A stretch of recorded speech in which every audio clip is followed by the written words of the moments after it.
quisqueyanos valientes alcemos nuestro canto con viva emoción, y del mundo a la paz ostentemos nuestro invicto glorioso pendón. Salve el pueblo que intrépido y fuerte a la guerra a morir se lanzó, cuando en bélico reto de muerte sus cadenas de esclavos rompió.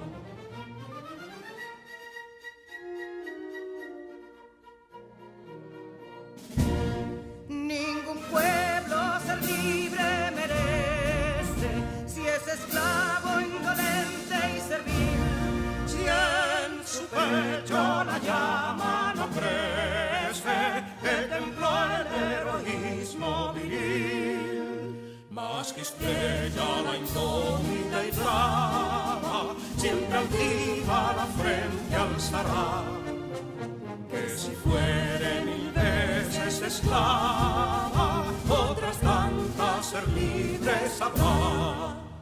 Que si Dono y Ardita expusieron de un intruso señor al desdén, las carreras Belén campos fueron, que cubiertos de gloria se ven, que en la cima del heroico baluarte de los libres el verbo encarnó, donde el genio de Sánchez y Duarte a ser libre o morir enseñó.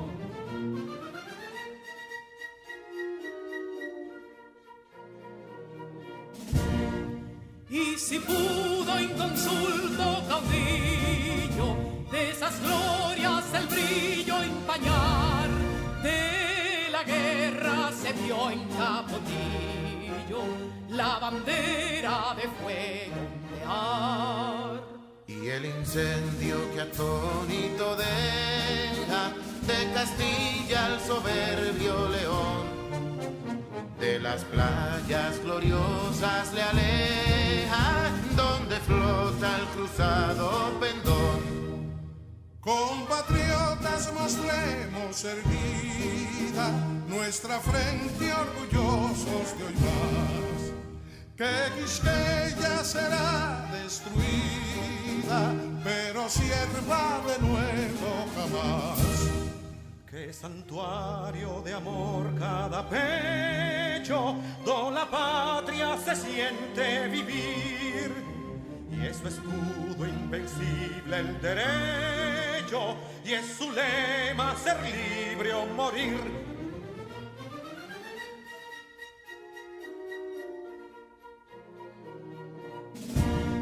Libertad que aún se yergue serena, la victoria en su carro triunfal, y el clarín de la guerra aún resuena, pregonando su gloria inmortal.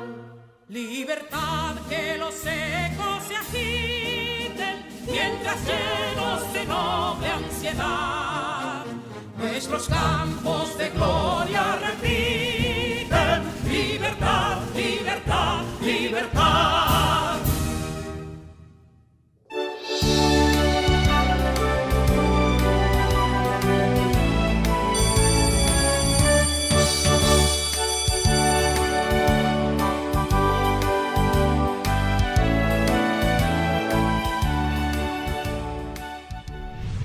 Hola, mi nombre es Carla Maciel y como ustedes estoy muy entusiasmada por comenzar nuestro día de aprendizaje. Vamos todos y todas a crear las condiciones físicas y emocionales para que podamos disfrutar del progreso que es aprender. Lo importante es disfrutar el camino del conocimiento y hacer de él una fiesta. Aprender puede ser, si nos lo proponemos, una experiencia divertida y creativa. Bienvenidos al cuarto grado de secundaria del año 2020-2021 del Ministerio de Educación de la República Dominicana. Aprendemos en casa, preservando la salud. Sus profesores de este año escolar son: Asignatura Lenguas Modernas, Raicy Nairobi Sano Paredes, del Centro Educativo Liceo Matías Ramón Mella y Escuela Presidente Antonio Guzmán Fernández. Distrito 1004 y 1006.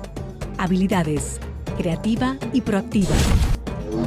De la asignatura Ciencias de la Naturaleza, Ediberto Cordero Abreu. Centro Educativo Liceo Enriquillo. Distrito 902. Habilidades: tecnológico, comunicador, creativo, líder. Asignatura Ciencias Sociales, Yancel Oderay Ferreras Cabreja. Centro Educativo Instituto Politécnico Salesiano Padre Bartolomé Beck. Distrito 1503. Habilidades: comunicativa, líder. Asignatura Matemáticas, Alexander García Pérez. Centro Educativo Centro de Excelencia Salomé Ureña. Distrito 1503. Habilidades: electrónica, fotografía, canto. Asignatura Lengua Española, Rosemilia Cepeda Reyes. Centro Educativo Liceo José Francisco Peña Gómez y Liceo Jesús Maestro, Educación Básica, Nocturno. Distrito 1504. Habilidades: paciente, comunicativa. Asignatura Lenguas Modernas, Echazón Láyenes, del Centro Educativo Centro de Excelencia Luis Encarnación Nolasco. Distrito 1502. Habilidades: predicar, experimentar. Asignatura Inglés, Imanor, Centro Educativo North Academy. Habilidades: baile, plurilingüe, astronomía, psicología. Bienvenidos al cuarto grado de secundaria del año 2020-2021. Hoy repasamos los puntos más importantes de los temas que hemos conocido esta semana. Hola estudiantes, llegó el viernes, tiempo de repaso. Haremos un recorrido compacto de los puntos más relevantes que debemos aprender. Esta semana, cada asignatura trajo temas muy interesantes. En matemáticas, el profesor Alexander habló de la semejanza de triángulos y sus criterios. En ciencias sociales, la maestra Yancel nos dio un recorrido por la edad contemporánea y nos mostró cómo manejar y analizar la información social. En ciencias de la naturaleza, mi compañero Ediberto y yo hablamos de dos temas importantísimos que actualmente nos golpean y fueron contaminación ambiental y cambio climático. En la asignatura de inglés, iniciamos el proceso de ver y trabajar nuestros planes futuros en dos partes. Y en francés, aprendimos a describir una ciudad y cómo realizar sus compras sin confundirnos. Así que busca tus útiles y apuntemos cualquier detalle que se haya pasado en la semana. Ya el repaso de nuestra profe Rosa de Lengua Española está listo, así que disfrutémoslo.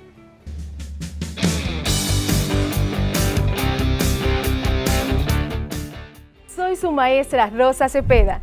Iniciemos juntos nuestro viaje hacia el conocimiento.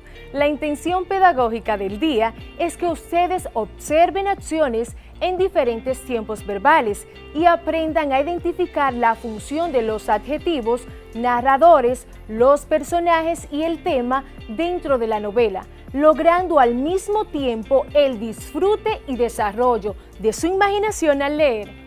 Pues antes de comenzar con nuestros temas de hoy, quiero que recuerdes que para poder narrar una novela se necesitan palabras que sirvan de enlace entre una idea y otra, entre un párrafo y otro. Y como estamos analizando un texto narrativo, la novela, se hace necesario que se utilicen conectores temporales, causales, consecutivos y espaciales. Recuerdan que los trabajamos en la clase anterior. Cuando hablamos de conectores temporales, nos referimos a conectores que establecen una relación de tiempo. Existen los de anterioridad como los siguientes: al principio, hace tiempo. También están los conectores de simultaneidad, mientras tanto, en el momento que, y los de posterioridad, como son después, luego, enseguida. También recordemos que los conectores causales indican la causa de una acción. Por ejemplo, ¿por qué?, en vista de qué, debido a qué. Igualmente, los conectores consecutivos nos ayudan a indicar la consecuencia de una acción. Entre estos tenemos por eso, por lo tanto. Y los conectores espaciales son nexos que se utilizan para ubicar espacialmente aquello a lo que se refiere el discurso. Por ejemplo, arriba, abajo, junto, a la izquierda, a la derecha, internamente, al lado, por encima. Te recuerdo que existen unas unidades lingüísticas que permiten relacionar oraciones o párrafos en un texto. A esto le llamamos los organizadores del discurso. Estos son palabras o construcciones que ayudan a la persona que describe a ubicar con precisión los objetos en el lugar que se refiere. Por ejemplo, arriba, abajo, a la derecha, adelante, entre otros. Asimismo, disfrutamos de un deleite imaginario a través del fragmento de la novela La Metamorfosis del autor Franz Kafka, quien relata de manera impresionante la historia de Gregorio Samsa, un comerciante que se convirtió en un insecto. Los tiempos verbales son una herramienta de gran utilidad en cualquier idioma. Se refieren al momento en el cual se ejecuta una acción. Por ende, al dominarlos se logra dar mayor certeza de los acontecimientos. De ahí su notable relevancia. Prepárate y presta mucha atención, porque en la primera parte de la clase de lengua española conocerás el pretérito perfecto simple, pretérito imperfecto, pretérito pluscuamperfecto y el presente indicativo. Ahora sí, iniciamos. En los textos narrativos, como la novela, se observan acciones. Estas se identifican como verbos porque son las palabras que expresan la acción que ejecuta el sujeto o el estado o proceso en el que se encuentra. Por ello, siempre concuerdan con el sujeto en persona y número. Pueden conjugarse en tiempo pasado, presente y futuro. Además, pueden ir acompañados de complementos que añadan información sobre cómo ocurre la acción o qué elementos involucra. En estos textos, los verbos son usados en pasado para narrar y describir los hechos y en presente se utilizan con frecuencia en los diálogos. Según los tiempos verbales, en los textos narrativos se utilizan pretérito perfecto simple. Es un tiempo de aspecto perfectivo, es decir, que señala acciones que sucedieron en el pasado y que concluyeron. Son acciones puntuales. Se forma tomando como base la raíz del verbo ar, o ir y añadiendo las terminaciones o acabados en ar en la primera persona haste o amos, hasteis, arón, o acabados en ir, segunda y tercera persona, y, iste, yo, imos, isteis, hieron. Ejemplo, cuando Gregorio Samsa despertó una mañana tras un sueño inquieto, se encontró en su cama convertido en un horrible bicho. Los verbos despertó y encontró están en tiempo pasado, pretérito perfecto simple. Pretérito imperfecto es un tiempo en pasado de aspecto imperfectivo, ya que señala cierta duración. Son acciones que empezaron en el pasado, pero que tienen una continuidad. Se utiliza para dar cuenta de acciones cotidianas en el pasado que sucedieron más de una vez. Hay que eliminar las terminaciones ar, ir y añadir a los terminados en ar, aba, abas, aba, ábamos, abais, aban. Terminados en,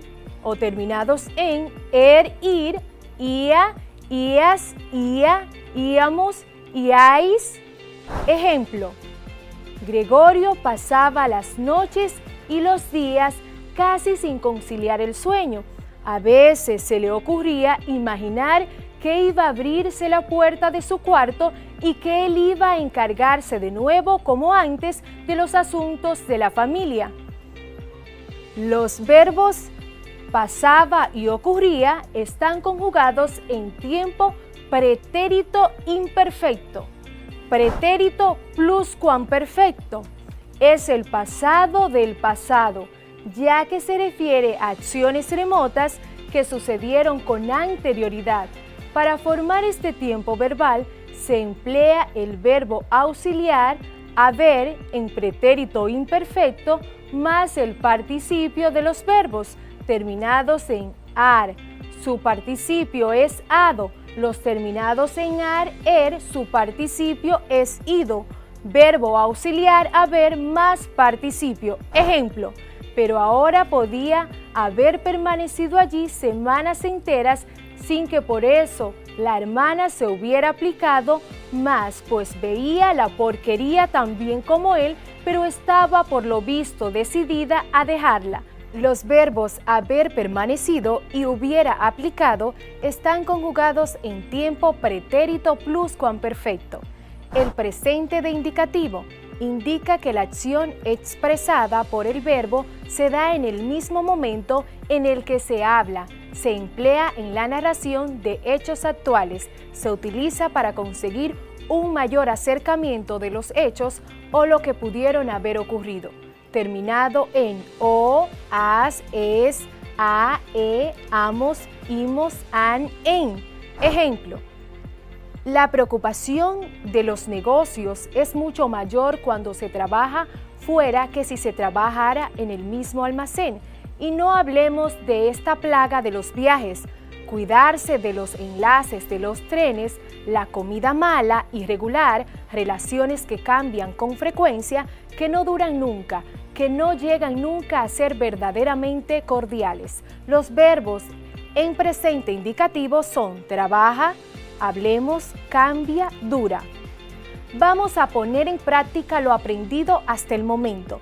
Indica en cada oración en qué modo o tiempo está conjugado el verbo que aparece. Número 1. Él trabaja en el supermercado. Número 2. Ella pudo haber permanecido más tiempo en ese lugar. Número 3. Gregorio Sansan despertó una mañana tras un sueño inquieto. 4. Gregorio pasaba las noches y los días casi sin conciliar el sueño. Vamos a comprobar las respuestas. Número 1. Él trabaja en el supermercado. Está en modo indicativo porque indica una acción en tiempo presente. 2. Ella pudo haber permanecido más tiempo en ese lugar. Tiempo pretérito pluscuamperfecto porque se emplea el verbo auxiliar haber en pretérito imperfecto más el participio de los verbos correspondientes para formar este tiempo. 3. Gregorio Sansa despertó una mañana tras un sueño inquieto. Tiempo pretérito perfecto simple, porque señala acciones que sucedieron en el pasado y que concluyeron. 4. Gregorio pasaba las noches y los días casi sin conciliar el sueño. Tiempo pretérito imperfecto, ya que el verbo señala cierta duración. Son acciones que empezaron en el pasado, pero que tienen una continuidad. Recordamos que el narrador es quien nos cuenta la historia y es creado por el escritor. Puede ser protagonista, omnisciente o testigo, y que los personajes son quienes actúan dentro de la narración. Hay personajes que son principales y secundarios, antagonistas, y el tema de la novela se refiere a la idea u opinión que quiere transmitir el escritor en ese texto, por lo que muchas veces esa idea o tema no está muy visible para nosotros.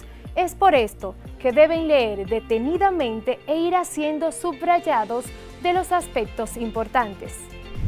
Una de las novelas más relevantes de la historia de la literatura del siglo XX es sin lugar a dudas La Metamorfosis, 1915. Está escrita por el autor checo Franz Kafka. Se considera como un clásico imprescindible que debe disfrutar cualquier apasionado de la lectura. A pesar de los años, sigue existiendo la discusión acerca de en qué insecto se transformó Gregorio, cucaracha o escarabajo. Y es que en ningún momento de la narración su autor deja claro en qué animal se convierte el personaje central. Les invito a seguir leyendo la novela poniendo de manifiesto estos aprendizajes. De la misma manera, si tienen dudas, comuníquense con su docente guía para que les dé seguimiento y asigne las tareas. La juventud es feliz porque tiene la capacidad de ver la belleza. Franz Kafka. Se despide su maestra de lengua española, Rosa Cepeda. Bendiciones. Es el turno del profesor Alexander, quien nos muestra la semejanza y los criterios que tienen las figuras geométricas de tres lados. ¿Saben qué figura es? Me refiero al triángulo. Veamos.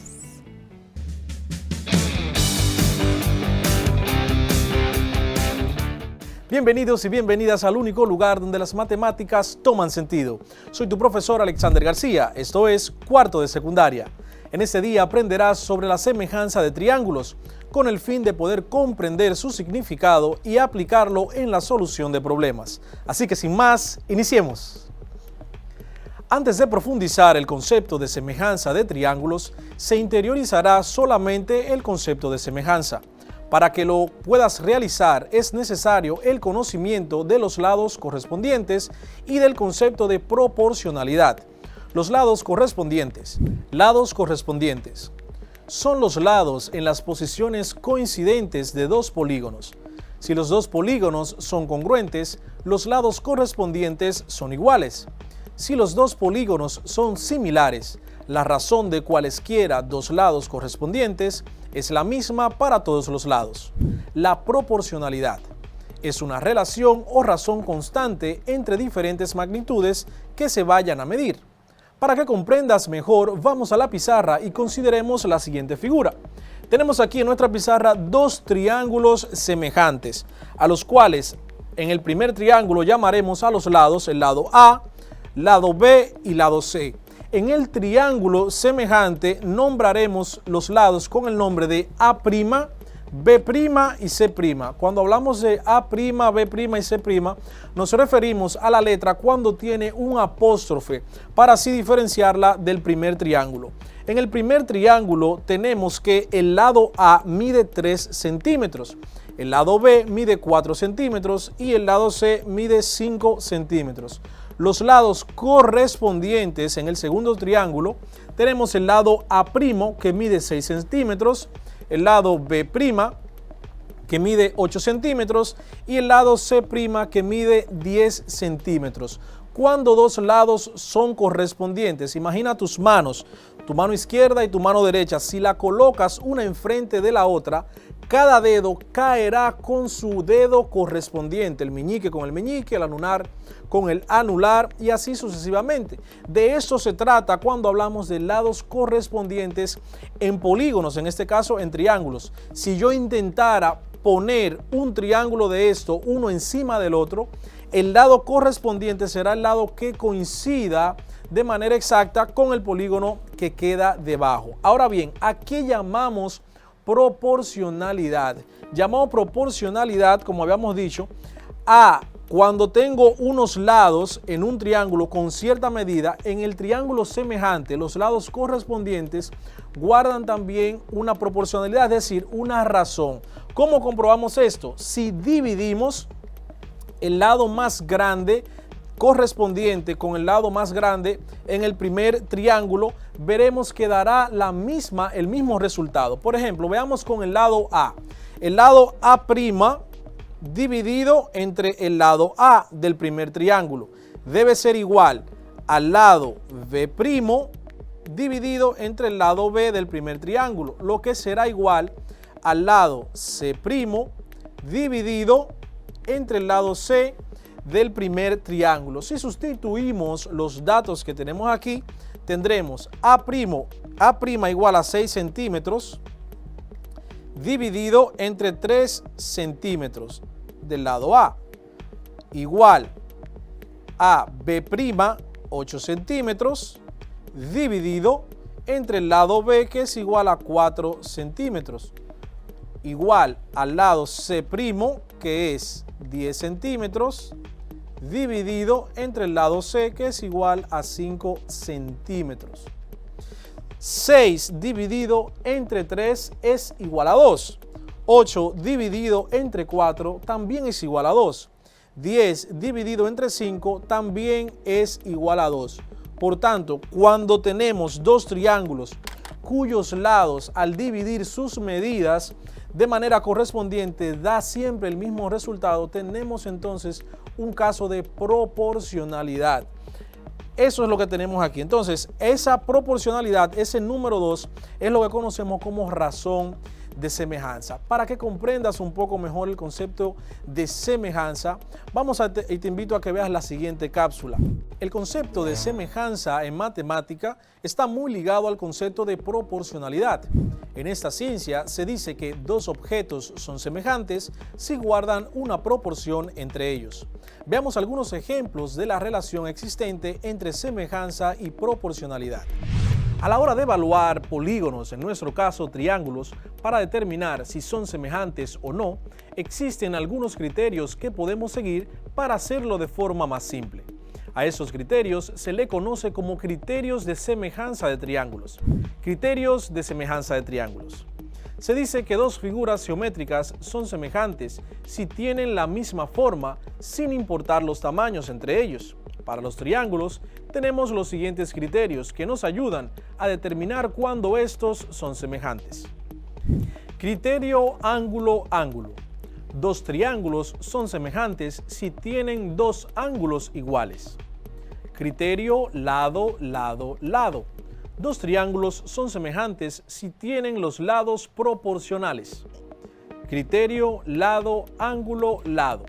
Dos triángulos son semejantes si tienen dos lados proporcionales y el ángulo comprendido entre ellos es de igual medida. Ahora vamos a la pizarra para que veamos cómo aplicamos cada uno de los criterios de semejanza que hemos mencionado. Aquí tenemos dos triángulos. Tenemos el primer triángulo nombrado ABC y el segundo triángulo nombrado OPQ. Si notamos a primera vista nos están dando las tres medidas de los tres lados de los triángulos. Por tanto, el criterio que debemos aplicar en este caso es el criterio lado-lado-lado, que nos dice que los lados, si son proporcionales, si guardan una proporción, entonces los triángulos son semejantes. Para esto vamos a usar la siguiente expresión que trabajamos en la clase anterior, donde el lado AB, con su correspondiente en el segundo triángulo, que sería el lado OP, debe ser igual al lado BC del primer triángulo, dividido entre el lado PQ del segundo triángulo.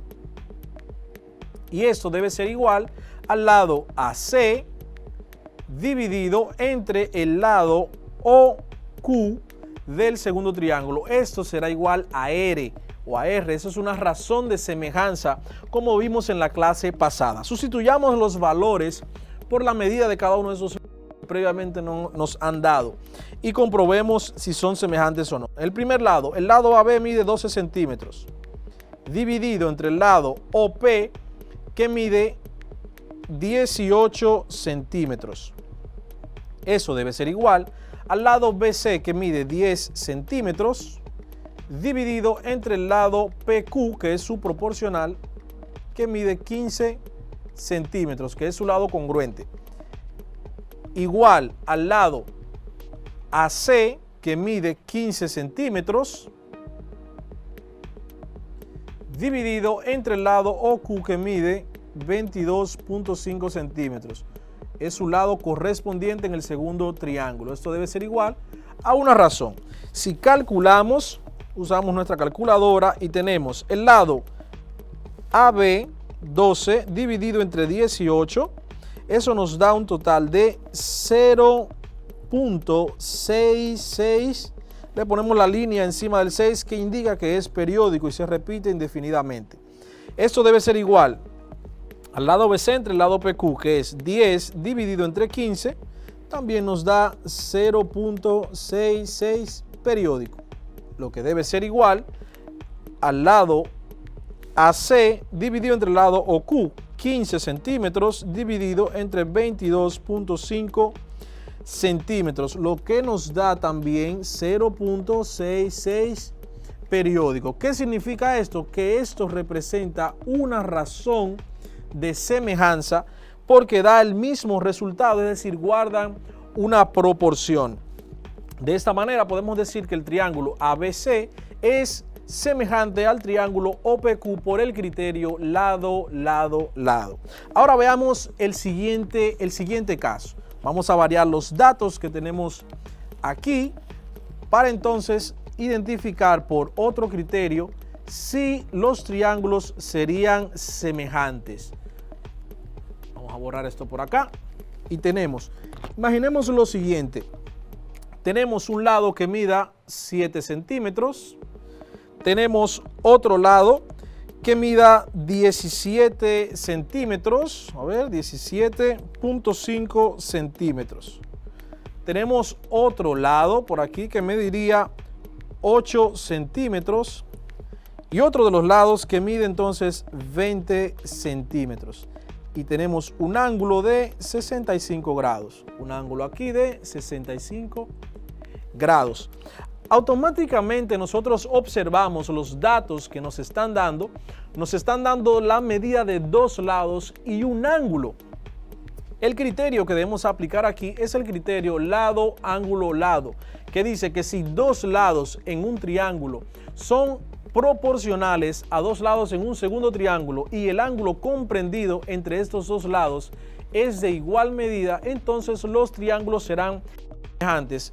De plano podemos ver que el ángulo comprendido entre estos dos lados es 65 grados. Ya tenemos una característica que nos ayuda a identificar si son semejantes o no. La siguiente característica es identificar si los lados son proporcionales. El lado AB, que mide 7 centímetros, lo dividimos entre su correspondiente en el segundo triángulo, que es el lado OP, que mide 17.5 centímetros. Debe necesariamente ser proporcional al lado OC, al lado AC, que mide 8 centímetros en el primer triángulo, dividido entre el lado OQ, que mide 20 centímetros en el segundo triángulo. Esto debe tener una razón de semejanza. Dividimos 7 dividido entre 17.5 nos da un total de 0.4 centímetros. Esto debe ser proporcional o igual a 8 centímetros dividido entre 20. Efectivamente también nos da 0.4. Por tanto, tenemos dos lados que guardan una proporción y el ángulo entre ellos que es igual. De esta manera podemos identificar por el criterio lado, ángulo, lado, que estos dos triángulos son semejantes. Por último, veamos el último criterio, donde tendremos los siguientes datos. Vamos a borrar esto por acá para cambiar los datos. En este caso tendremos el criterio ángulo, ángulo, donde nos darán la medida de dos ángulos. Vamos a ver, tenemos aquí un ángulo de 100 grados. Tenemos por aquí un ángulo también en el primer triángulo de 100 grados. Tenemos entonces por aquí un ángulo en el primer triángulo de 60 grados. Y en el segundo triángulo tenemos entonces un ángulo de 20 grados. El criterio ángulo-ángulo nos dice a nosotros que si en un triángulo dos ángulos correspondientes tienen la misma medida, entonces los dos triángulos serán semejantes. Aquí podemos observar que tenemos dos ángulos que miden 100 grados cada uno, pero los otros dos, uno mide 60 y el otro mide 20. Simplemente aplicando el teorema fundamental del triángulo podemos determinar el ángulo faltante en cualquiera de los dos triángulos y así saber si es igual al correspondiente y entonces ser semejante por el criterio ángulo-ángulo. Vamos a tomar el triángulo OPQ, donde el ángulo P el ángulo P será igual, según el teorema fundamental, a 180 grados que miden la suma de los tres ángulos menos 100 grados de uno de los ángulos menos 20 grados del ángulo restante, lo que será igual, el ángulo P será igual a 180 grados, 180 menos 100 menos 20, para un total de 60 grados. Si puedes notar, como podemos notar, en el triángulo ABC tenemos entonces de manera correspondiente el ángulo B que mide 60 grados. De esta forma podemos identificar por el criterio ángulo-ángulo que estos dos triángulos son semejantes.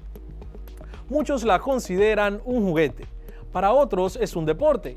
No sé cuál sea tu concepto de ella, pero lo que sí sé es que a todos nos divierte un montón. Gracias por seguir aprendiendo desde casa y preservando tu salud. Desde el único espacio donde las matemáticas toman sentido, estuvo con ustedes su profesor Alexander García. Hasta la próxima.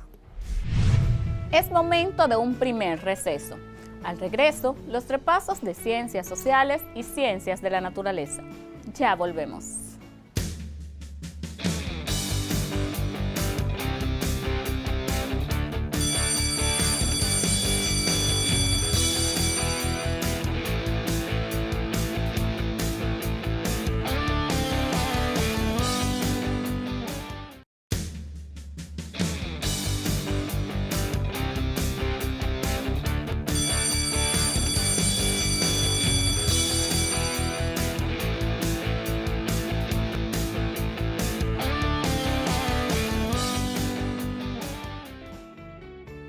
¿Qué tanto sabes de la edad contemporánea? ¿Sabes analizar y manejar la información social? Si no es así, atento a este repaso de ciencias sociales con la profesora Yancel.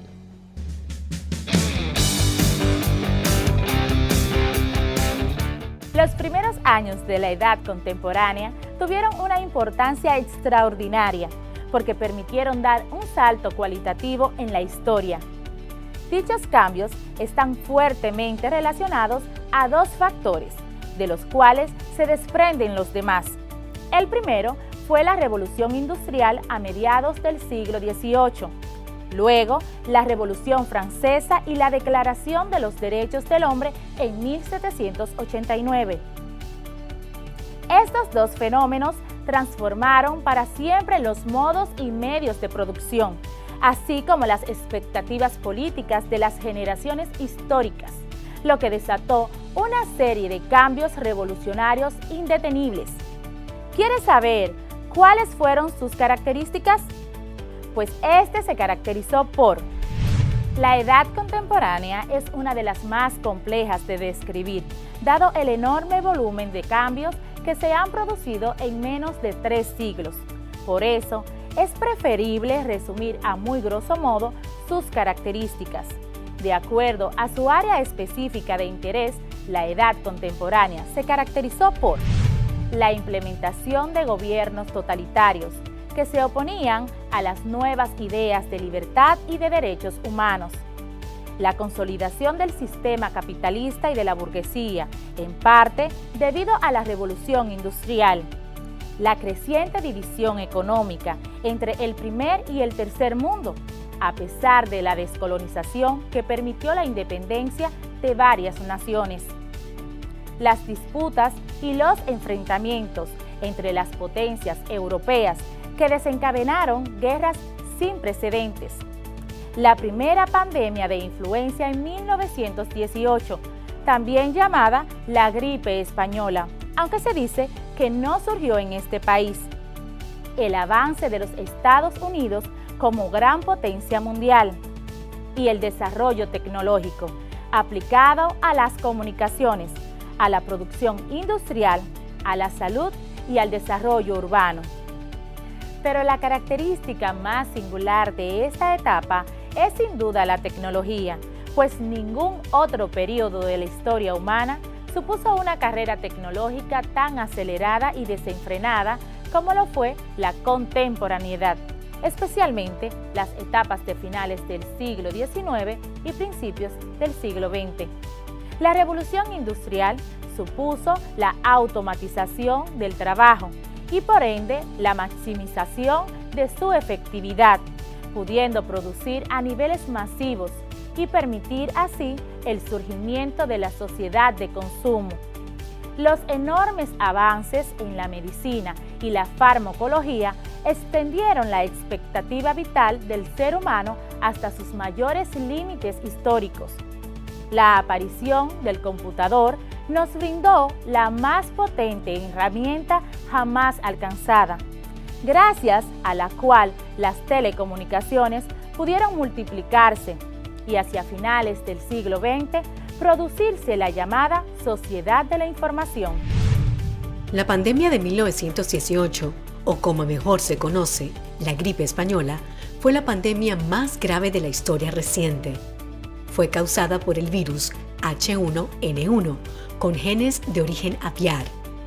Si bien no hay un consenso universal respecto de dónde se originó el virus, se propagó a nivel mundial durante 1918 a 1919.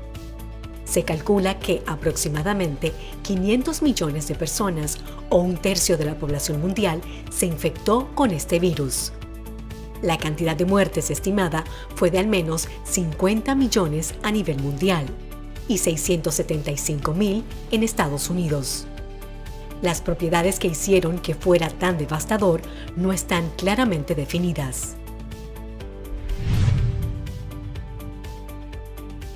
Ahora vamos a ver las etapas de la edad contemporánea. Aunque la edad contemporánea abarca un tiempo muy corto con relación a los demás periodos, los cambios que nacieron dentro de ella expresan profundas diferencias entre sus etapas. Por ello, los historiadores han propuesto su estudio por subperiodos. El inglés Eric Hobsbawm delimita estos subperiodos de la siguiente forma: la era de la Revolución, entre 1776 y 1848, una época de cambios drásticos. En los albores de la Revolución Industrial, la técnica y la industria se prepararon para dar un gran salto adelante. Ocurrieron la Revolución Francesa y la Revolución Independentista en América Latina, así como otros ciclos de cambios violentos en el mundo entero. Desde 1848 y hasta 1875 es una etapa denominada por el asentamiento del dominio capitalista a partir del desarrollo industrial. Estableció el capitalismo como el sistema. Las grandes potencias europeas procedieron al reparto del mundo, en busca de materia prima con que alimentar sus incipientes maquinarias industriales. La edad contemporánea se caracterizó por gobiernos totalitaristas, la consolidación del capitalismo, las guerras que se desencadenaron de las grandes potencias europeas, el avance de los Estados Unidos como una gran potencia y sobre todo el desarrollo tecnológico, que fue sin lugar a dudas la característica más importante de la edad contemporánea, pues ningún otro periodo de la historia humana supuso una carrera tecnológica tan acelerada y desenfrenada. Como ves, la clase pasada estuvo súper fascinante, cargada de muchísima información. Y a propósito de que hablábamos de que la edad contemporánea se llevó a cabo algo que no se dio en ninguna otra edad, o sea, la tecnología, ¿qué tal si te presento la clase del día de hoy? El día de hoy hablaremos sobre la información social y su análisis. Este se refiere a la capacidad de orientarse en el manejo de la información en el mundo contemporáneo y a la necesidad de procesar informaciones para distinguir aquellas relevantes y oportunas para el análisis de problemas sociales y la toma de decisiones. Pero antes de iniciar, ¿qué te parece si aprendemos dos nuevos términos? Toma nota. ¿A qué nos referimos cuando hablamos de información? Según significado.com, Como información, denominamos al conjunto de datos ya procesados y ordenados para su comprensión, que aportan nuevos conocimientos a un individuo o sistema sobre un asunto, materia, fenómeno o ente determinado. La palabra como tal proviene del latín informatio, que significa acción y efecto de informar. También la podemos definir como un conjunto organizado de datos relevantes para uno o más sujetos que extraen de él un conocimiento. Es decir, que es una serie de conocimientos comunicados, compartidos o transmitidos y que constituye, por lo tanto, algún tipo de mensaje. Sin embargo, su definición varía según la disciplina o el enfoque desde el cual se piense. ¿Qué es un análisis? Un análisis es un efecto que comprende diversos tipos de acciones con distintas características y en diferentes ámbitos, pero en su suma total, y para que me entiendas, es todo acto que se realiza con el propósito de estudiar, ponderar, valorar y concluir respecto de un objeto, persona o condición. La información nos permite solucionar problemas, tomar decisiones o determinar cuál alternativa de un conjunto de ellas es la mejor o más apta a nuestra necesidad. El aprovechamiento que hagamos de la información en ese sentido es la base racional del conocimiento. La información puede clasificarse de muchas maneras y conforme a distintos criterios, pero esto tendrá que ver mucho con la relación que tenga quien da el mensaje y quien escucha la información. Existen distintos tipos de información. La información confidencial o clasificada, que es aquella que puede acceder solo un pequeño grupo de personas, dado que puede ser peligrosa, privada o delicada. La información pública es aquella que es todo lo contrario a la confidencial, ya que ésta le permite a cualquier persona tener acceso a su información sin necesidad de ningún permiso. Información personal, como su nombre lo indica, es una información que es nuestra y que no debe ser divulgada. Solo nosotros debemos saber con quién podemos compartirla. Información externa. Esta sale más de empresas o instituciones del gobierno y son dirigidas a las instancias familiarizadas con estas. Información interna. Son aquellas que son de una institución, pero que solo deben ser manejadas por estas y no por personas externas.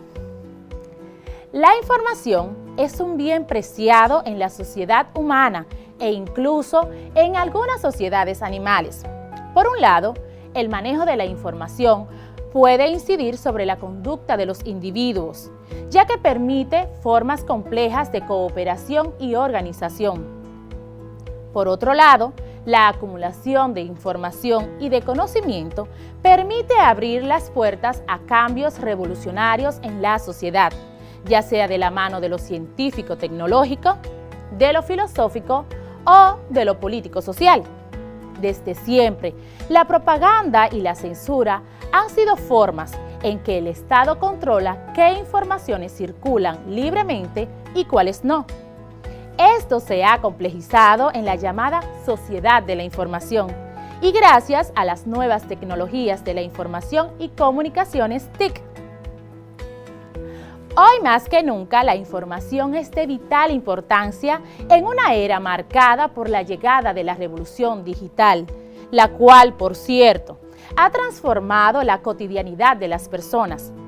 Aparecen nuevos conceptos y teorías que buscan explicar los cambios por los cuales atraviesa nuestra sociedad. Y uno de estos es el concepto llamado sociedad de la información. ¿Quieres saber cuándo surge y a qué se refiere? La sociedad de la información. Se cree que sus inicios están sobre los años 60. Autores como Fritz Machlup y John Masuda entendieron el gran valor que venía teniendo la información en la sociedad y cómo ésta iba aumentando según pasaban los años.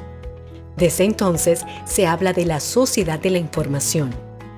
En los 80 y en plena llegada del Internet, la unión de la tecnología y la información mejoraron los trabajos empresariales, por lo cual este término se fue utilizando cada vez más.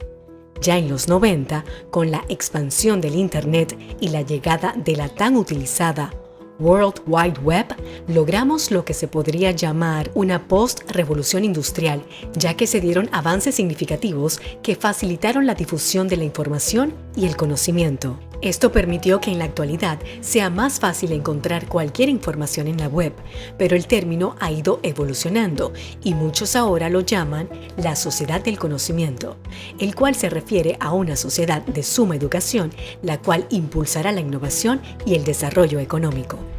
Chicos, esto fue todo por hoy. Espero que les haya resultado interesante. Ya saben que en estos tiempos el acceso a la información es muy fácil. Depende de para qué usemos la tecnología, si para buscar información, satisfacer nuestra curiosidad o cualquier otra cosa. La información está ahí, solamente necesitamos buscarla. Es más, quiero que investigue cuál fue la primera computadora personal que se fabricó. Gracias por mantenerte siempre atento a la clase. Esta fue otra fascinante clase de Ciencias Sociales con su maestra Yancel Ferrera para cuarto de secundaria. Nos vemos pronto para seguir ampliando nuestros conocimientos y emprender juntos el maravilloso viaje del saber. ¡Chao! El clima del planeta ha experimentado cambios constantes a lo largo del tiempo. Entre ellos, un sube y baja significativo de las temperaturas medias globales, y el calentamiento actual se está produciendo más rápido que cualquier fenómeno pasado. Ha quedado claro que la mayor parte del calentamiento registrado durante el siglo pasado lo hemos causado los seres humanos, al emitir gases que retienen el calor, comúnmente denominados gases de efecto invernadero. Esto para cubrir las necesidades energéticas de la vida moderna. Pero, ¿qué podemos hacer? Ediberto y yo lo conversamos y te presentamos algunas soluciones en nuestro repaso.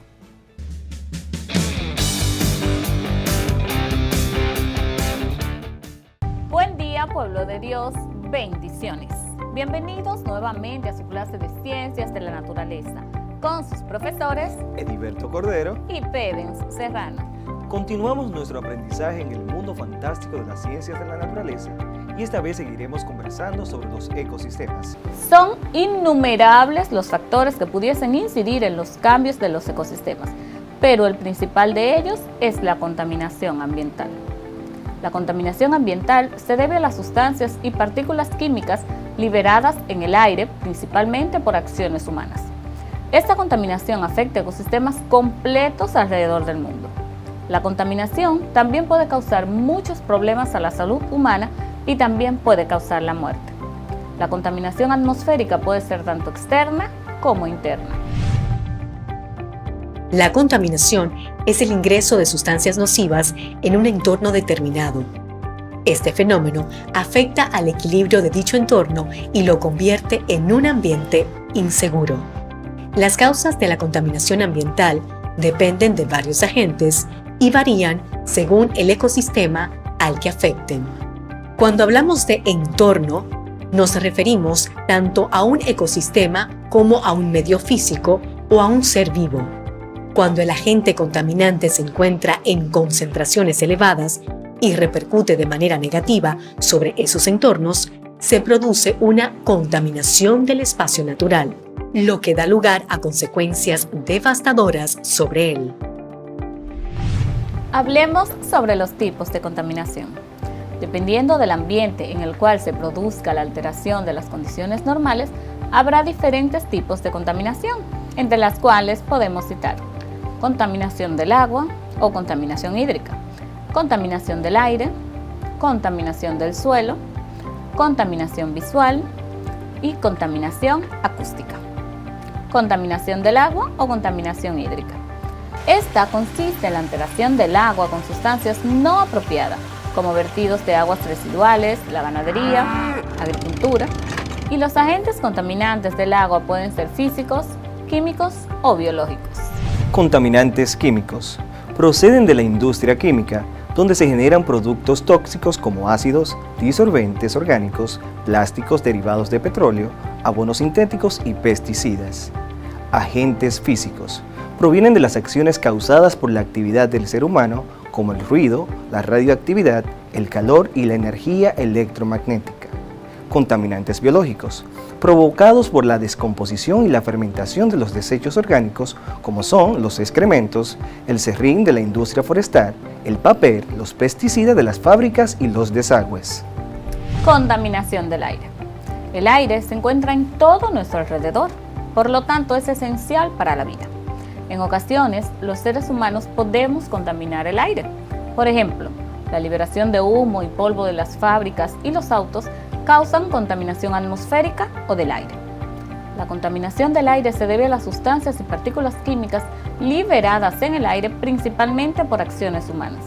Esta contaminación afecta ecosistemas completos alrededor del mundo. Esta también causa muchos problemas a la salud humana y puede incluso causar la muerte. La contaminación atmosférica puede ser tanto externa como interna. Uno de los principales efectos de la contaminación ambiental a través del aire se encuentra en la alteración del efecto invernadero. El aire de la atmósfera contiene gases naturales, que son gases que retienen de forma de calor gran parte de los rayos del sol, que atraviesan la atmósfera. Cuando estos gases aumentan y se rompe el equilibrio natural.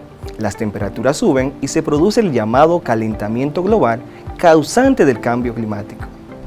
Las principales fuentes de producción de gases contaminantes son la extracción de hidrocarburos de los campos de petróleo, de carbón y de gas, la combustión de combustibles por el transporte, es decir, gasoil y gasolina, el proceso digestivo de los bovinos por la masiva industria agrícola, ganadera, la actividad microbiana de aguas hervidas y la combustión de bosques tropicales.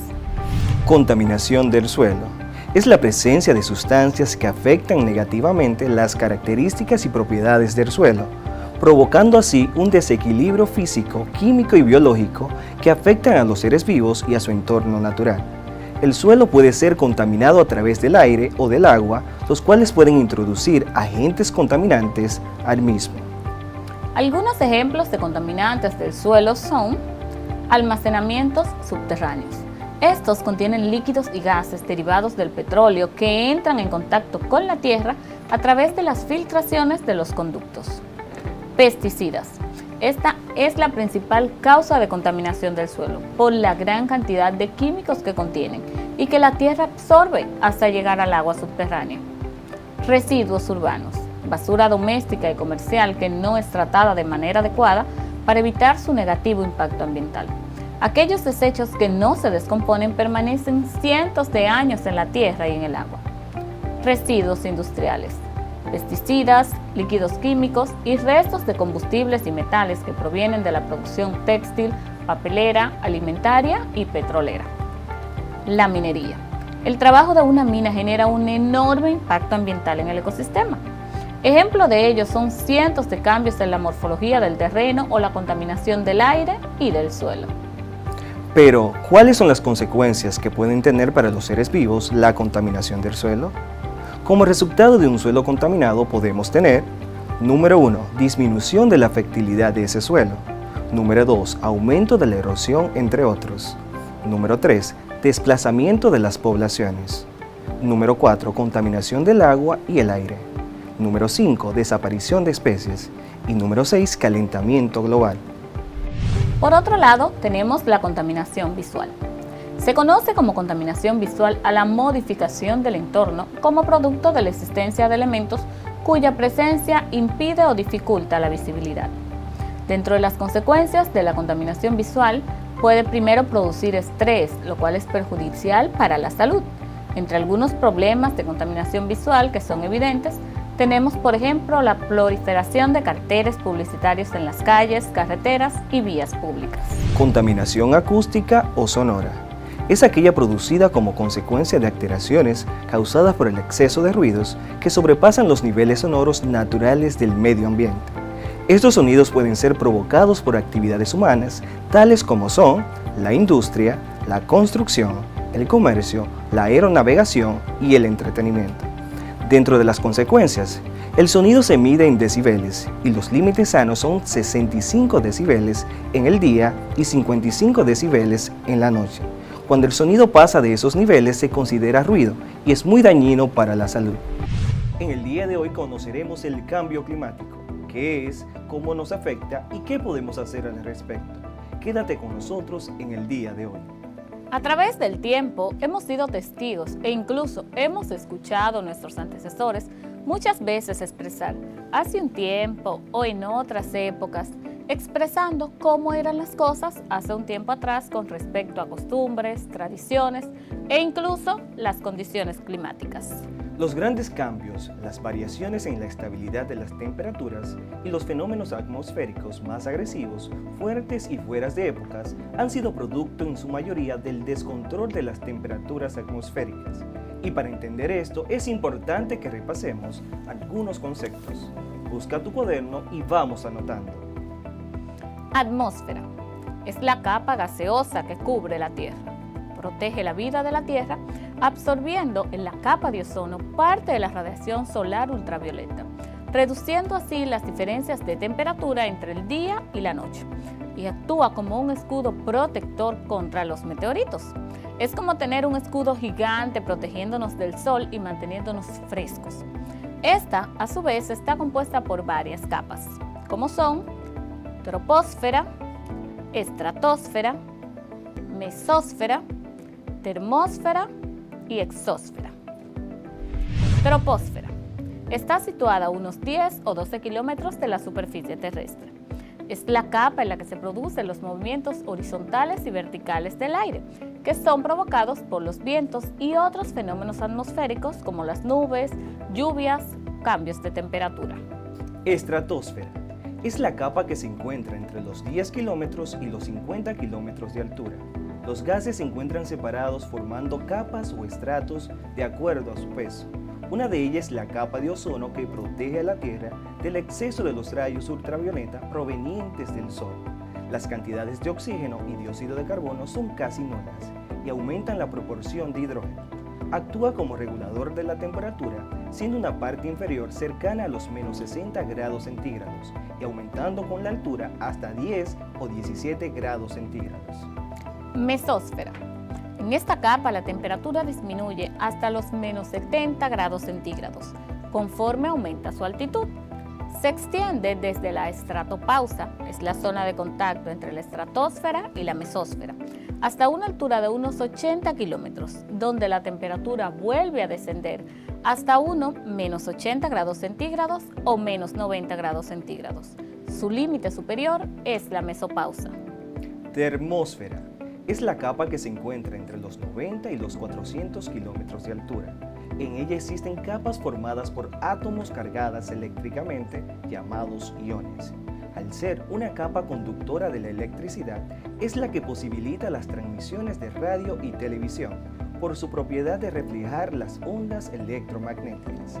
El gas predominante es el nitrógeno. Su temperatura aumenta desde los menos 70 grados centígrados hasta llegar hasta 1500 grados centígrados.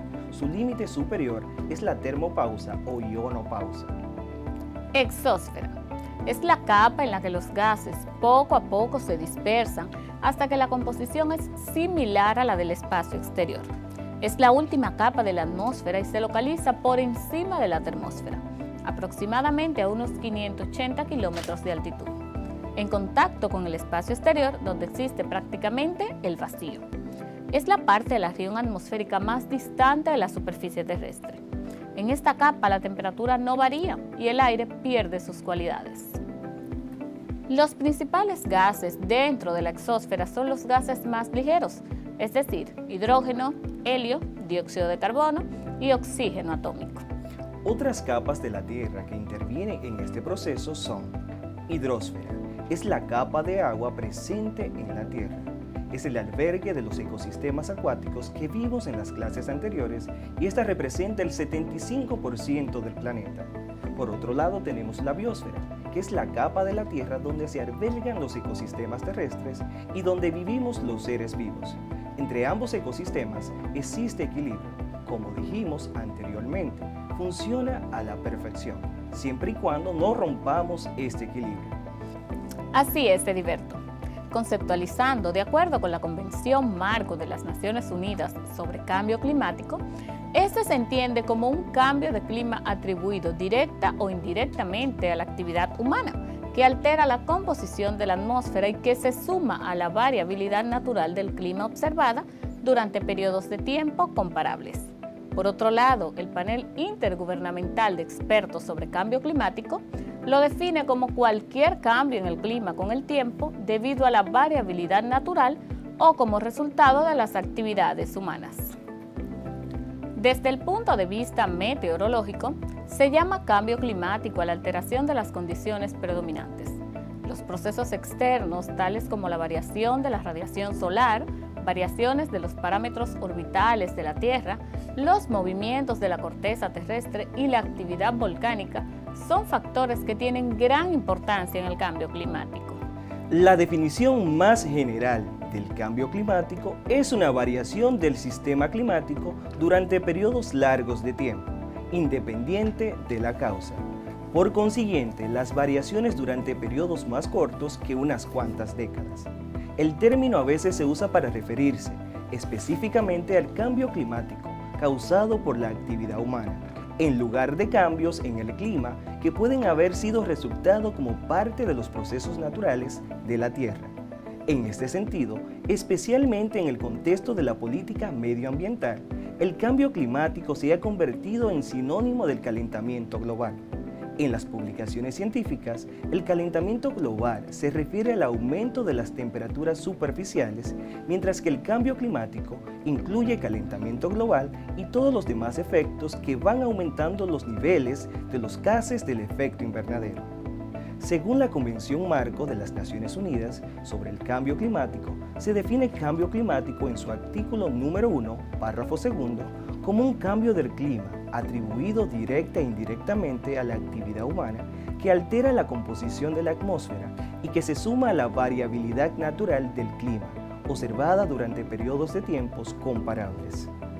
Por otro lado, el clima es un promedio del tiempo atmosférico a una escala de tiempo dado, que la Organización Meteorológica Mundial ha estandarizado en 30 años.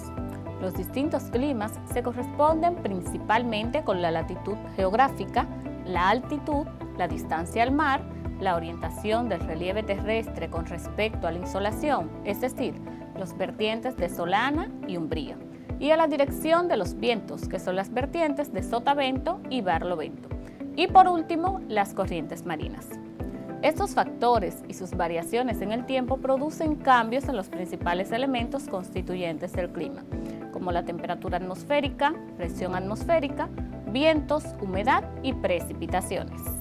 Un cambio en la emisión de la radiación solar, en la composición de la atmósfera, en la disposición de los continentes, en las corrientes marinas o en la órbita de la Tierra puede modificar la distribución de energía y el equilibrio térmico, alterando así profundamente al clima cuando se trata de procesos de larga duración. En última instancia, para que se produzca un cambio climático global, debe actuar algún forzamiento climático, es decir, cualquier factor que incide en el balance de energía del sistema climático, modificando la cantidad de energía que el sistema recibe del Sol o la cantidad de energía que el sistema pierde por emisión desde la Tierra hacia el espacio exterior. Hoy aprendimos sobre el cambio climático, las principales causas y algunos factores que inciden, y les dejamos una asignación que deben compartir con sus compañeros de clase y su maestro guía. Si te perdiste algo o no comprendiste, recuerda que puedes ver la repetición o ver la tanda vespertina.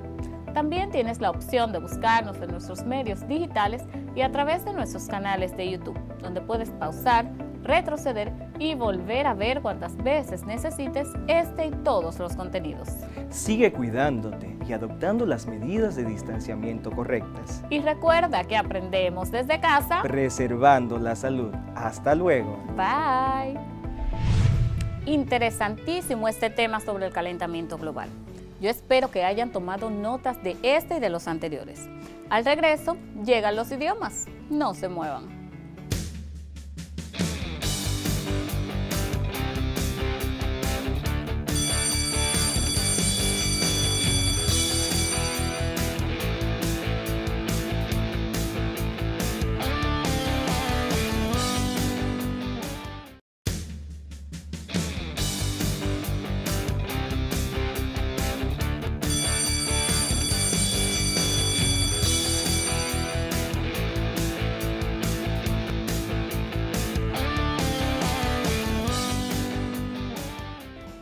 Y estamos de vuelta, esta vez con la asignatura de inglés.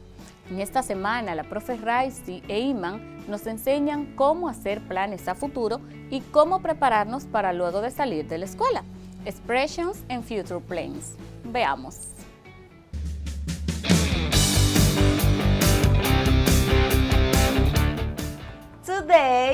Hoy continuarás aprendiendo vocabulario, comprensión y producción oral y escrita basada en Expressing Desires and Future Plans. En español, expresar deseos y planes futuros, con el objetivo de que al término de esta clase seas capaz de reconocer y expresar planes e intenciones en el futuro cercano. En el día de hoy, we will focus on important life events, es decir, eventos importantes en nuestras vidas. Como ya sabes, antes de comenzar cada clase debemos de realizar una recapitulación de la clase anterior. In the last class, we were talking about linking words. They are used to describe the order in which two or more actions happen. Los conectores son utilizados para describir el orden en el que ocurren dos o más acciones. Realicemos la siguiente actividad. In this activity, I'm going to read you a test about how to prepare a sandwich. Te leeré un texto sobre cómo preparar un sándwich. Luego te mencionaré los conectores utilizados en 4 órdenes diferentes. Your job is to identify the correct one. Tu deber es identificar el orden correcto. Listen to me. Here are the steps to make a tasty sandwich. Estos son los pasos para hacer un sabroso sándwich. First, you need to buy bread from the bakery. Primero necesitas comprar pan en la panadería. Then you can go to the butcher and buy sliced ham. Luego puedes ir a la carnicería y comprar lonjas de jamón. Also, you can buy fresh lettuce and tomatoes. Además, puedes comprar lechuga y tomates frescos. Finally, you can take all the ingredients home and prepare the sandwich. Por último, puedes llevarte todos los ingredientes a casa y preparar el sándwich. Ahora, escucha atentamente el orden de los conectores para que identifiques el correcto. 1. First, also, by, finally. 2. First, then, and, also. 3. First, then, also, finally. 4. First, then, after that, also. Let me tell you the answers. Permíteme darte la respuesta correcta. According to the written text, según el texto leído, la respuesta correcta es la 3. El orden de los conectores es first, then, also, finally. Ahora pasemos al siguiente ejercicio. Complete the sentences with the correct answers from A, B, C or D. Te diré 3 oraciones, las cuales debes completar con los conectores. Cada oración tendrá 4 respuestas para que escojas la correcta. 1. If you want to pass your exams, you must study A. First, B. Next, C. Then, D. Finally. Number 2. Michael finished the project last week. A. First, B. Next, C. Then, D. Finally. 3. When you cook vegetables, you should wash them. A. First, B. Next, C. Then, and D. Finally. Ahora, escucha cada una de las respuestas. 1. If you want to pass your exams, you must study first. La respuesta correcta es la A. Number 2. Michael finally finished the project last week. La letra D es la correcta.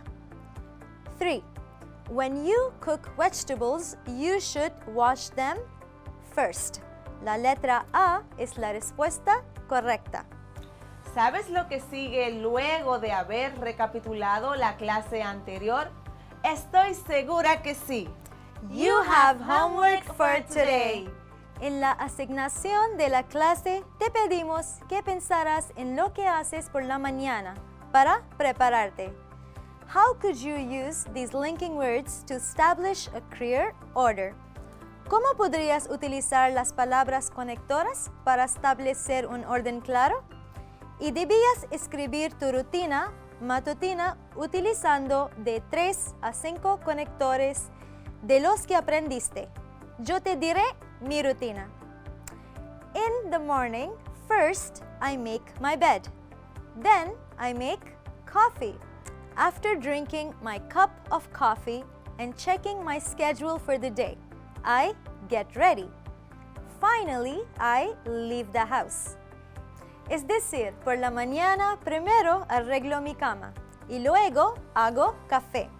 Después de beber mi taza de café y revisar mi agenda del día, me preparo. Finalmente, salgo de casa. Es momento de que escuches y completes the self-assessment of today's topic. Debes completar la autoevaluación sobre el tema de hoy. So, pay attention. Statement: yes, so, no.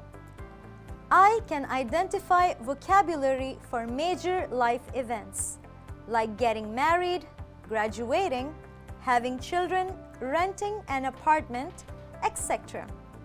Puedo identificar vocabulario para eventos importantes de la vida, como getting married, graduating, having children, renting an apartment.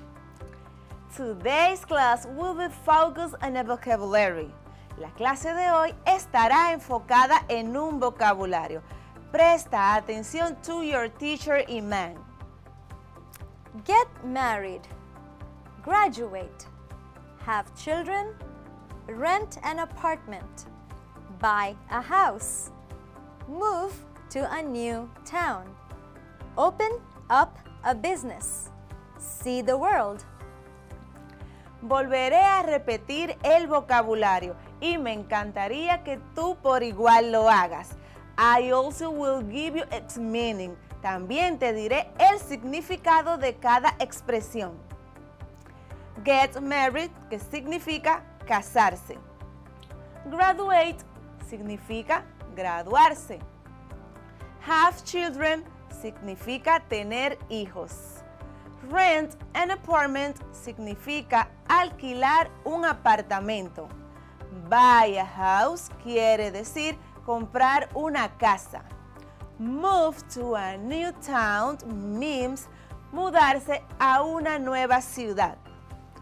Open up a business significa abrir un negocio. And see the world quiere decir ver el mundo. Our class time is almost over. Nuestro tiempo en esta clase casi ha terminado, pero como siempre debemos recapitular lo aprendido.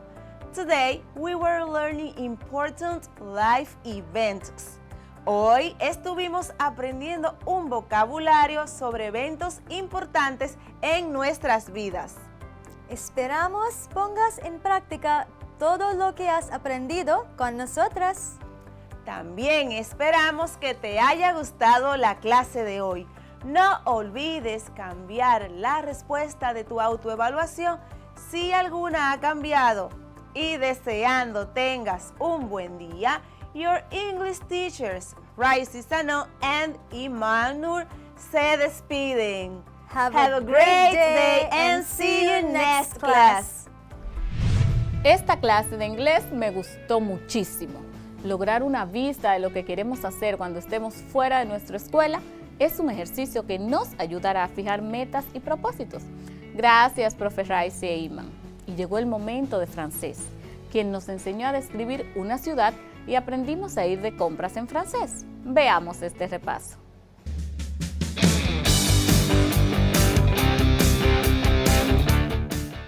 Queridos estudiantes, bienvenue encore une fois à la clase de français. Espero que todo esté bien para empezar con nuestra clase de hoy. Pero antes de empezar con ella, repasemos un poco la lección que aprendimos en la clase anterior. En la clase anterior, estuvimos hablando sobre cómo describir una ciudad en francés. Además, aprendimos vocabulario sobre los lugares más importantes en una ciudad. Comment peut-on décrire une ville en français? ¿Cómo podemos describir una ciudad en francés? Quels sont les verbes, les expressions et les adjectifs qu'on peut utiliser pour décrire une ville? ¿Cuáles son los verbos, expresiones y los adjetivos que podemos utilizar para describir a una ciudad? Para contestar estas preguntas, vamos a revisar la clase anterior. Pour décrire une ville en français, on peut utiliser des adjectifs, des verbes et des lieux très connus de la ville. Para describir una ciudad en francés, podemos usar adjetivos, verbos y lugares conocidos de la ciudad. Repasamos algunos adjetivos que podemos utilizar para describir una ciudad. Par exemple, on a moderne, moderna, ancienne, antigua, propre, limpia, sale, sucia. Prenons un exemple. La ville de Punta Cana est une ville moderne. La ciudad de Punta Cana es una ciudad moderna. Repasamos algunos lugares más importantes en una ciudad. Les lieux les plus importants d'une ville sont les suivants. Los lugares más importantes de una ciudad son los siguientes. La poissonnerie, la pescadería, l'école primaire, la escuela primaria, la poste, el correo, la gare, la estación, la boulangerie, la panadería, le musée, el museo, la librairie, la librería, l'office de tourisme, la oficina de turismo, l'hôpital, el hospital, l'hôtel, el hotel, la pharmacie, la farmacia, le supermarché, el supermercado, l'université, la universidad. Por ejemplo, l'université se trouve à côté de la pharmacie. La universidad está al lado de la farmacia. Queridos estudiantes, espero que hayan entendido perfectamente el repaso de la clase anterior. Como lo habíamos mencionado anteriormente, hoy aprenderemos cómo hacer una compra en francés. Espero que estén listos para tomar la clase. ¿Cómo hacer una compra en francés? ¿Cuáles son los verbos, expresiones que debemos utilizar al momento de hacer una compra en francés? Para responder estas preguntas, escuchamos de nuevo el diálogo con que empecemos la clase. Bonjour, monsieur. Puis-je vous aider? Bonjour, madame. Je voudrais 1 kilo de pommes de terre, un paquet de sucre, une boîte de lait, une tablette de chocolat noir. Une autre chose? Non. Alors, ça fait combien? Ça vous fera 7 €. Tenez. Merci beaucoup. Bonne journée. En esta conversación hay dos frases muy importantes para analizar. La primera frase es la pregunta que me hizo la profe. ¿Je peux vous aider? ¿Puedo ayudarle? Para contestar, use esta frase. Oui, je voudrais acheter 1 kilo de pommes de terre, un paquet de sucre, une boîte de lait et une tablette de chocolat noir. Sí, me gustaría comprar 1 kilo de papas, un paquete de azúcar, una lata de leche y una tableta de chocolate negro. Repite después de mí. Je peux vous aider? Oui, je voudrais 1 kilo de pommes de terre, un paquet de sucre, une boîte de lait, une tablette de chocolat noir. Veamos juntos los adverbios de cantidad en francés que podemos usar al momento de hacer una compra. Les adverbes de quantité les plus utilisés sont beaucoup de, mucho de, assez, suficiente, trop de, demasiado, peu de, poco de. Répète après moi. Repite después de mí. Beaucoup de, assez, trop de, peu de. Veamos juntos algunos ejemplos. Les enfants mangent trop de sucre. Los niños comen demasiado azúcar. Il boit un peu de lait. Él bebe un poco de leche. Il y a assez de sucre dans ce gâteau. Hay suficiente azúcar en este pastel. Il y a trop de sel dans ce plat. Hay demasiada sal en este plato. Como puedes ver, los adverbios de cantidad son muy importantes al momento de hacer una compra. Aprendamos algunos productos que siempre compramos en el supermercado. Du poulet, la viande de porc, du poisson, du riz, du fromage, du spaghetti, des croissants, du lait. Répète après moi. Repite después de mí. Poulet, fromage, spaghetti, lait, croissant, poisson. Veamos cómo se escribe cada palabra. Poulet se escribe P-O-U-L-E-T.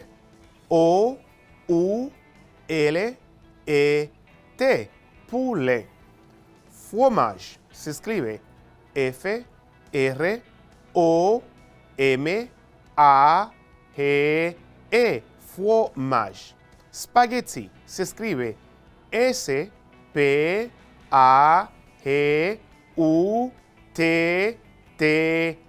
Spaghetti. Lait se escribe L-A-I-T. Lait. Croissant se escribe C-R-O-I-S-S-A-N-T.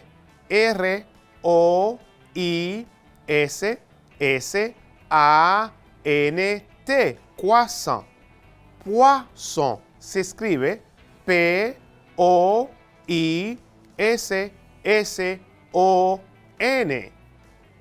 Para poner en práctica lo aprendido, escuchemos de nuevo el diálogo con que empecemos la clase para luego contestar algunas preguntas.